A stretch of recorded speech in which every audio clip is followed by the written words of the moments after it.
Pozdravljeni. Pred nami je zadnji brifing za to malce drugačno veliko nagrado Velike Britanije in poglejmo si skupaj vse zanimive točke.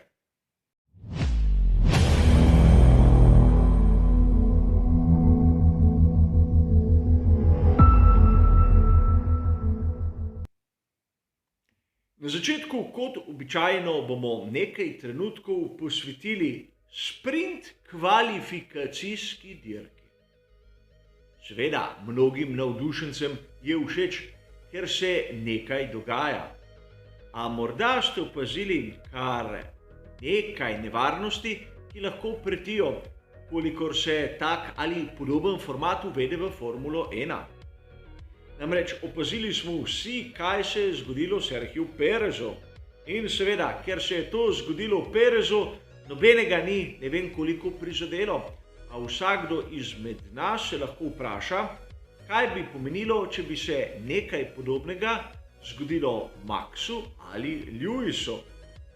Verjetno bi marsikateri navdušenec dobesedno prenehal spremljati dirkaški vikend. Namreč na enostaven in malce nepomemben način bi izgubili glavnega favorita oziroma enega izmed glavnih favoritov. Na srečo se to ni zgodilo. Videli smo fantastičen štart Maxa Verstappena in nato Lewisa Hamiltona, ki mu ni bil sposoben slediti, in seveda Valtterija Bottasa, ki kljub pneumatiki soft ni bil sposoben držati koraka. A mnogi se niso poglobili. Namreč Valtteri Bottas je imel na razpolago rabljene pneumatike soft, medtem ko Lewis Hamilton in seveda Max Verstappen nove pneumatike medium. Seveda pneumatike, ki jih je rabil na kvalifikacijah, in to je bilo dovolj, da Valtteri Bottas ni bil dovolj hiter, da bi se spravil pred Maxa Verstappena, ker je imel seveda Max Verstappen enega izmed najboljših štartov. In verjamem, vsakomur izmed vas je bil všeč fantastični štart Fernanda Alonsa. In zopet smo tam. Fernando Alonso je imel na razpolago nov set pneumatik soft. Izkoristil je to, da je izpadel iz prve deseterice. In seveda ostal mu je popolnoma nov komplet, ki ga je izrabil na sprint dirki. Tako on kot njegov moštveni kolega Esteban Ocon, ki je tudi prišel med deseterico. In sedaj se lahko začnemo spraševati, kaj pomeni ta format kvalifikacij. To, da je na prvem mestu tisti najboljši, kar smo po svoje tudi videli, ali da so v ozadju vozniki, ki so izkoristili priložnost ali veliko tvegali na neke vrste loteriji. In že če govorimo o loteriji, sreči ter drznosti. Seveda, George Russell ter Carlos Sainz mlajši. Sprašujem se, ukolikor bi namesto Georgea Russella bil v Williamsu Max Verstappen, tisti Max Verstappen izpred nekaj sezon, kaj bi mnogi bistri komentatorji dejali? Bi klicali potem, da se mu vzame super licenco ali ne? Namreč tisto, kar smo videli strani mladega Angleža, ni bilo po mojem osebnem mnenju nič drugače od tistega, kar smo videli na začetku kariere pri Maxu Verstappenu.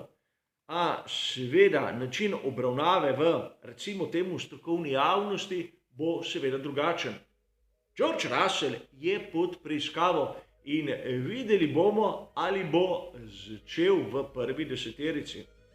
In seveda tudi Carlos Sainz mlajši je pod preiskavo zaradi nevarnega vračanja na progo.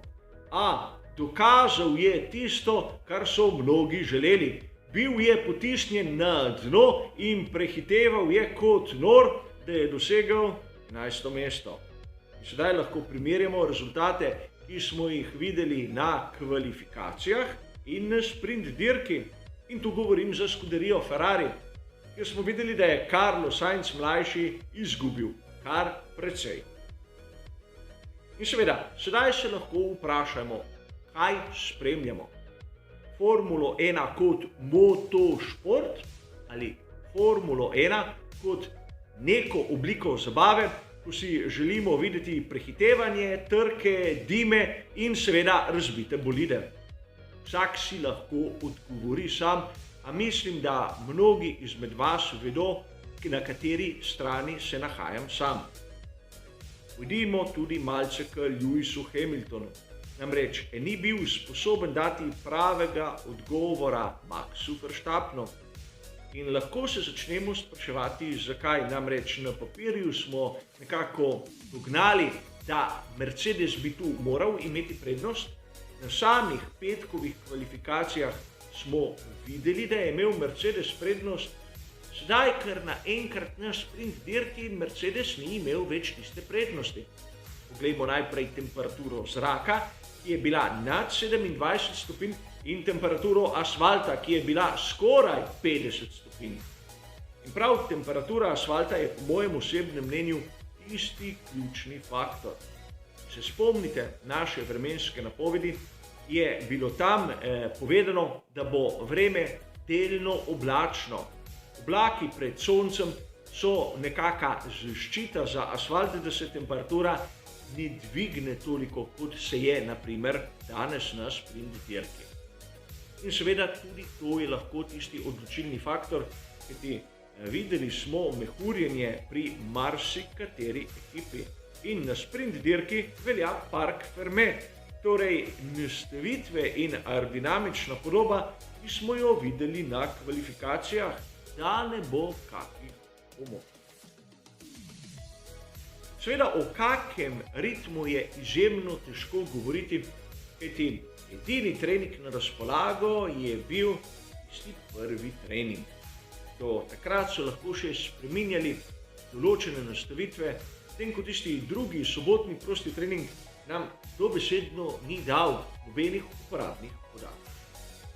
A če pogledamo to zanimivo analizo zaostankov skozi različno tipologijo ovinkov in ravnin, vidimo nekaj, kar na prvi pogled niti ni toliko logično. Namreč vidimo, da naprimer Red Bull je hitrejši od Mercedesa v hitrih ovinkih, medtem ko na ravninah izgublja. A prav na ravninah bi moral biti Red Bull hitrejši, ukolikor prinese s seboj večjo količino hitrosti skozi hitre ovinke. A seveda sam tega nisem računal, vam samo predstavim graf kot tak, kot zanimivost. A zanimivost, ki bo lahko marsikomu odprla oči. Primerjava časov kvalifikacij med sezono 2020 in 2021 v Silverstonu.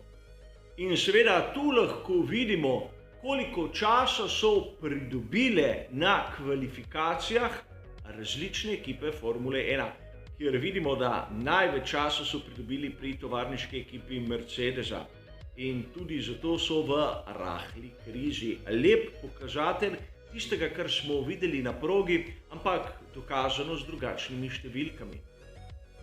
Sedaj se bomo posvetili tistim strategijam, ki so po mojem osebnem mnenju možne tu na veliki nagradi Velike Britanije.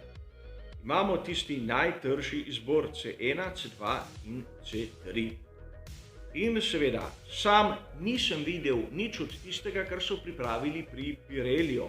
Zato bomo podrobnejšo analizo moje napovedi, Pirellijeve napovedi in tistega, kar se bo zgodilo na progi, napravili v našem komentarju, kot je to že v navadi. Poglejmo vsi te tri variante, vse tri z enim samim postankom. Seveda, prva varianta je tista najbolj očitna in po mojem osebnem mnenju najbolj varna in seveda tudi po svojem najbolj učinkovita. Prvi del na tisti srednji trdoti pneumatike, nekje 20 do 25 krogov. In na to 27 do 32 krogov na tisti najtrši pneumatiki. V bistvu uresničitev tistega, kar smo videli lani na sami progi. kjer zaradi nesreče Danila Kvjata se je prvi del preveč skrajšal.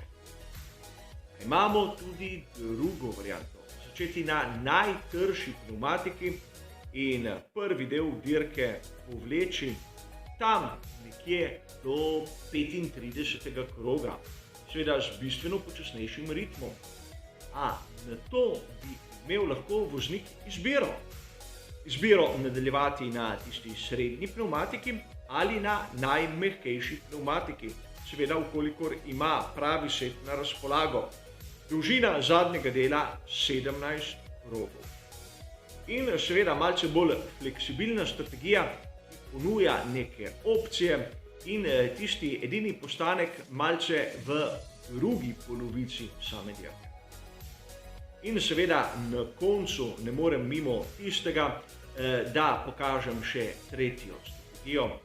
Strategijo, kjer bi začel z najmehkejšo pneumatiko, seveda 15 krogov, kolikor bi zdržale rabljene pneumatike toliko, in na to 37 krogov na tisti najtrši pneumatiki, kar je zopet nekaj, kar postavi razne teorije pod vprašaj, a mislim, da v teoriji je izvedljivo, v sami praksi pa bolj ne kot ja.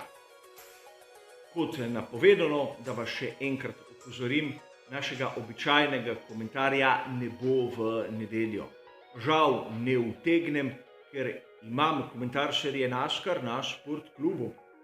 Obljubim pa, da v ponedeljek v zgodnjih popoldanskih urah bo seveda tudi komentar te dirke dostopen vsem vam, ki bi ga želeli pogledati, slišati in seveda tudi pokomentirati.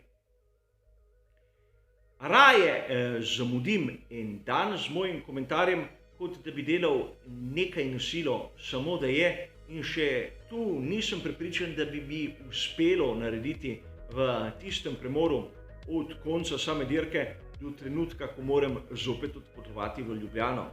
Zato prosim za malce razumevanja. A vseeno, kar se tiče tega malce drugačnega zadnjega briefinga, bo to vse. Seveda, hvala za vašo pozornost in nasvidenje.